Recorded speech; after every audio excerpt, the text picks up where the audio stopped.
శ్రీధర్ గారు చెప్పండి, మీ సోషల్ యాక్టివిస్టులు కానీ ఇప్పుడు అంబటి రాంబాబు గారు జగన్ గారి మీద పెట్టిన పోస్టింగ్లు, దరిద్రపు కొట్టు పోస్టింగ్లు, వీటన్నిటిని ఎట్లా యూఆర్ ఫేసింగ్, మీరు ఏం చేయబోతున్నారు? ఇప్పుడు హైకోర్టు వారు ఇప్పుడు నేను చేసిన వ్యాఖ్యల ఆధారంగా మళ్ళీ ఒకసారి మీ మీ పార్టీకి సంబంధించి యాక్టివిస్టులు చాలామంది జైల్లో ఉన్నారు కదా, వాళ్ళందరినీ విడుదల చేయించే ప్రయత్నమో లేకపోతే అన్ని కేసులు చోట తీసుకొచ్చే ప్రయత్నం జరుగుతుందా?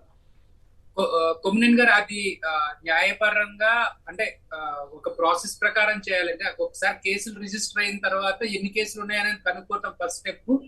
తర్వాత ఆ కేసులన్నీ ఒక చోట మార్చండి అని చెప్పి హైకోర్టులో పిటిషన్ వేసుకోవటం అనేది ఇంకొక స్టెప్ తర్వాత జరుగుతుంది. సో ఇప్పుడున్న పరిస్థితి ఏంటంటే అండి, ఇప్పుడు ఇందాక పాత కేసులు కూడా మీరు ఇందాక మాట్లాడినట్టు ఎవరో ఒక వ్యక్తి చెప్పిన దాని ప్రకారం అతను రిమాండ్ లోనో లేకపోతే అతన్ని కస్టడీలోకి తీసుకున్నప్పుడు చెప్పినప్పుడు వచ్చినటువంటి ఆ స్టేట్మెంట్ మీద, కన్ఫెషన్ స్టేట్మెంట్ మీద కేసులు పెట్టేస్తున్నారని చెప్పి అంటున్నారు. అదే కాకుండా ఇంకొకటి ఏంటంటే, లేని వాళ్ళని నిన్నగాక మొన్న సుబ్బారెడ్డి గారు అని ఆయన, నేను మా మేనల్లుడు పెళ్లిలో ఉన్నావు అంటే, కాదు నువ్వు తెలుగుదేశం పార్టీ ఆఫీసులో దాడి మీద ఉన్నావు అని చెప్పి అతన్ని అరెస్ట్ చేస్తావంటే హైకోర్టు ఏం చెప్పింది అనేది మనం చూసాం. సో కేసులు ఎదుర్కోక తప్పదండి. ఆంధ్రప్రదేశ్ రాజకీయాలు ఒక నెక్స్ట్ వచ్చే గవర్నమెంట్ ఏ విధంగా ప్రవర్తించాలి అనేది ఒక దారి అనేది చంద్రబాబు నాయుడు గారి ప్రభుత్వం చూపిస్తుంది. సో ఖచ్చితంగా పోరాడతాము. అలాగే కేడర్ కి పార్టీ అన్ని విధాల కోఆపరేట్ చేస్తా ఉంది. అంటే ఇక్కడ మనం గమనించాల్సింది ఏంటంటే అండి, తెలుగుదేశం వాళ్ళకి మాత్రమే ప్రత్యేకంగా కొన్ని వెసులుబాట్లు ఉన్నాయని చెప్పి చంద్రబాబు నాయుడు గారు ఎప్పుడు చెప్పదలుచుకుంటారు.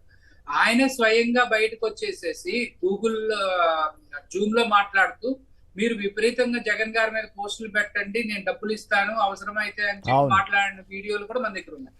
సో ఇవాళ మళ్ళీ వాళ్ళు వచ్చి మన మీద ఇటు బురద వేస్తుంటారు అనమాట. అట్లాగే వాళ్ళు చేసిన ప్రతి ఒక్కటి మీరు గమనిస్తే, కేసీఆర్ గారిని 2010-11 నుంచి వాళ్ళు ఒక వ్యక్తిని ఎంత కించపరచాలో అనే విధంగా వాళ్ళు చేసిన అనేక వికృత క్రీడలకి వాళ్ళు చేస్తున్న దానికి ఇవాళ వేరే వాళ్ళు చేశారనుకోండి, వాళ్ళు తప్పుకుంటారు, మనల్ని ఏమో దోషులుగా చూపిస్తారు. సో ఇవన్నీ కూడా ఖచ్చితంగా ఏవైతే ఉన్నాయో అంబటి రాంబాబు గారు చెప్పినట్టు ఖచ్చితంగా ప్రైవేట్ కేసులు పోలీసుల మీద వేస్తారండి. శర్మ గారు చెప్పినట్టు వీళ్ళందరి మీద కూడా ఖచ్చితంగా రాబోయే రోజులు, అంటే ఇవాళ పెట్టలేదనుకోండి కేసు, వెంటనే హైకోర్టుకి వెళ్ళే ఛాన్స్ ఉంటుందండి. ప్రాసెస్ ఉంటుంది, ఒక 28 రోజుల తర్వాత 15 రోజుల తర్వాత తెలిసి టైం పీరియడ్. పీరియడ్ తర్వాత ఖచ్చితంగా హైకోర్టుకి వెళ్తాం. హైకోర్టుకి వెళ్ళిన తర్వాత ఫైనల్ గా ఒక మాట చెప్పండి, మీ రెవెన్యూ సదస్సులు ఎట్లా జరుగుతున్నాయి? రెవెన్యూ సదస్సులో వినతి పత్రాలు వస్తాయని వైసీపీ పాపాలని ఈనాడు వాళ్ళు ప్రచారం చేస్తున్నారు సార్. వీళ్ళు అంటే మాకు నేను సేల్స్ బ్యాక్గ్రౌండ్ నుంచి వచ్చాను, ఒకసారి చెప్పాను ఆల్రెడీ, మళ్ళీ ఇంకోసారి చెప్తాను. కొత్తగా ఒక మేనేజర్ ఉద్యోగంలో చేరినప్పుడు అండి, అసలు పాత మేనేజర్ మొత్తం నాశనం చేసాడు, నాకు 3 నెలలు టైం అయినా మొత్తం సెట్ చేస్తానంటాడు. 2వ నెలలో వచ్చి అది ఆ డిస్ట్రిబ్యూటర్ తప్పు చేశాడు, ఆయన తీసేశాను, కొత్త డిస్ట్రిబ్యూటర్ వస్తున్నాడు, మొత్తం సెట్ చేస్తా అంటాడు. 3వ నెలలో రిజిగ్నేషన్ పెట్టేసి వెళ్ళిపోతాడు. సో ఖచ్చితంగా చంద్రబాబు నాయుడు గారు, మనం ఒకసారి గమనించాలండి, 95 నుంచి 2004 వరకు కూడా ఇదే పాట. ఆయన 2004లో రాజశేఖర రెడ్డి గారు వచ్చినప్పుడు 2004 నుంచి 2009 వరకు ఏ ఒక్క రోజు కూడా చంద్రబాబు నాయుడు గారు చేయటం వల్ల నేను ఈ స్కీమ్ నడపలేకపోయాను, చంద్రబాబు నాయుడు గారు అప్పు వల్ల నేను ఈ స్కీమ్ నడపలేదని చెప్పలేదు. 2019లో జగన్ గారు వచ్చినప్పుడు కూడా ఇంత అప్పు ఉంది అన్నారే కానీ ఏ రోజు కూడా చంద్రబాబు నాయుడు గారు చేసింది దుర్మార్గం లేదా వాళ్ళ కాలంలో జరిగిన దుర్మార్గం అని చెప్పి మనం బయటికి గవర్నమెంట్ లోకి వచ్చినప్పుడు ఒక మాట మాట్లాడలేదు. సో వాటిని కరెక్ట్ చేయడానికే ప్రయత్నించాం. నిన్నటి వరకు పంచాయతీలు అన్ని పాడైపోయినాయి అని చెప్పి మాట్లాడినటువంటి పవన్ కళ్యాణ్ నిన్న సాయంత్రం 22కు సంబంధించిన అవార్డులు వస్తే ఆయన గొప్పతనంగా చప్పట్లు కొట్టించుకుంటాడు. సో ఇవన్నీ కూడా ఏంటంటే ప్రజలు గమనిస్తారండి. కంపారిజన్ అనేది ఒకటి స్టార్ట్ అవుతా ఉంటుంది.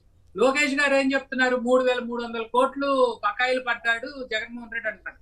సరే, జగన్మోహన్ రెడ్డి బకాయిలు పడ్డాడు, మీరు వచ్చి 6 నెలలు అయింది, మీ 6 నెలలకు మరి 100 కోట్లైనా చెల్లించారా? మరి మీరు వచ్చి 6 నెలలు అయ్యింది కదా. అదే కదా, కరెంట్ ఛార్జీలు పెంచినా మీదే తప్పు, ఏది వాళ్ళదే బాధ్యత. చెప్తున్నానండి, ఇప్పుడు టోల్ గేట్ల గురించి మాట్లాడుతా ఉన్నారు. టోల్ గేట్ల గురించి ఏం మాట్లాడుతున్నారు, అన్ని వేసేస్తారు, ప్రైవేట్ కాంట్రాక్టర్లు వచ్చి అంటారు. వైబిలిటీ గ్యాప్ ఫండ్ రాకపోతే గ్యాప్ ఫండింగ్ ఇస్తారంట. వైబిలిటీ గ్యాప్ ఫండింగ్ రాకపోతే అసలు అది ముందుగానే స్టడీ చేసుకుంటాం కదా.